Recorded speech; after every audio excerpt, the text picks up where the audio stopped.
Minute after they took high from the bottomless pit.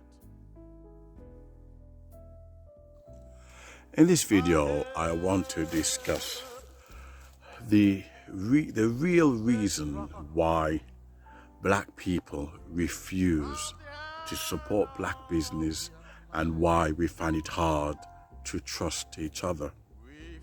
You would think to yourself, after what we've been through in slavery and, with challenges that we have today, resistance and obstacles, you would think that black people couldn't wait to support each other. You would think that we would dig deep into our pockets and even, give our last dollar to support black business.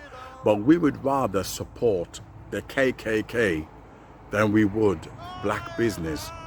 Black people would rather support the KKK than they would black business. And there's a deep reason behind it. Deep reason. If we start with Umar Johnson. Umar Johnson, not only was he going to strip clubs and swearing at black people, this guy called himself a doctor. Yet he was dressed like an animal, talked like an animal, snicking and snotting like a pig. Why? He wanted more money from black people, knowing full well there was no school being built.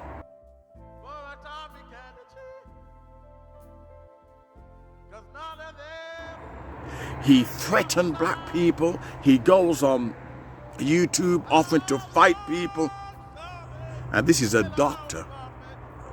I've never come across a white doctor going on YouTube to fight another person. Black women threw their money, their last money at Dr. Umar Johnson. There was no school. Black women wanted the best for their black children, their black sons, so their sons could become senators and presidents and teachers and lawyers. They threw their money at Dr. Umar Johnson only to find out he was a con man. He was a fake. Then you had this guy called himself Brother Polight, who came up with the most beautiful philosophy. Tongues of angels, like an angel of light, to deceive even the very elect. And only recently he was done, I think, for raping his own, was it stepdaughter or something?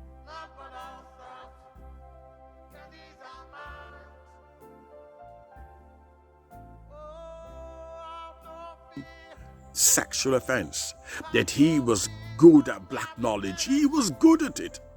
Even though when you research, most of what he was saying was gobbled. It's like, Nation of Islam, so nonsense, mystical and spaceship and earth and wheels that made no sense. But unless you research something properly, these witchcraft obias, these witch doctors, they'll put a spell on your brain. If you sit there and take it, but you don't decipher and filter what is true and what is bullshit. Well, he lied and conned his way into the minds and hearts of black people, only to turn out to be a sex offender.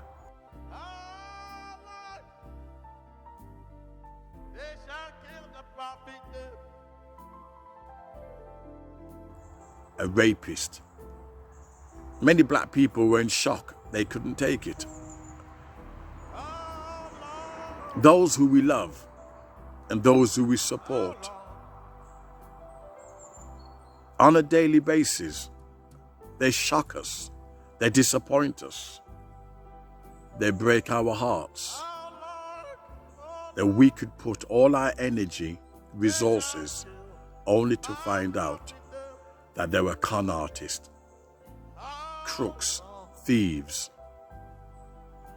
When you have this kind of experience with your own people, you shut down emotionally. You find it, the greater pain is when you are betrayed by those that look like you. And the pain is so deep that you'd rather go and support the KKK because your pain is so numbing that you'd rather support the KKK than you would your own people. Because you know, at least you know where you stand with the KKK. You know they hate you. There's no surprises there. But when your own people use love and consciousness, when your own people use the term black unity, Black Lives Matter, and they crook and scheme and sexual assault and rape, go to strip clubs, it's going to do something to your brain. And that's the reason why a lot of black people, it's a shame. It tells you we have no honor. But that's the reason why a lot of us have given up on the message. A lot of us have, because those people make you wonder whether Brother Polight and those, you know, what Brother Polight, I think his name is, it makes you wonder whether they were carefully selected. You know, Louis Farrakhan, you know, to be there, give strong talks, strong messages, but still no one is delivered. No one is opening businesses. No one are becoming doctors and lawyers and teachers and senators. Still, you sit there like a zombie, listening to Louis Farrakhan like a zombie, yet you have no business. You have no economic power. But you sit there like a zombie, just absorbing negative energy that, you know, that leaving you disempowered for the next 50 years. That's all you're doing, sitting there waiting for the mothership, waiting for a wheel ship. That's not business talks. I don't see no plan of action to build black businesses. All I see is empty promises.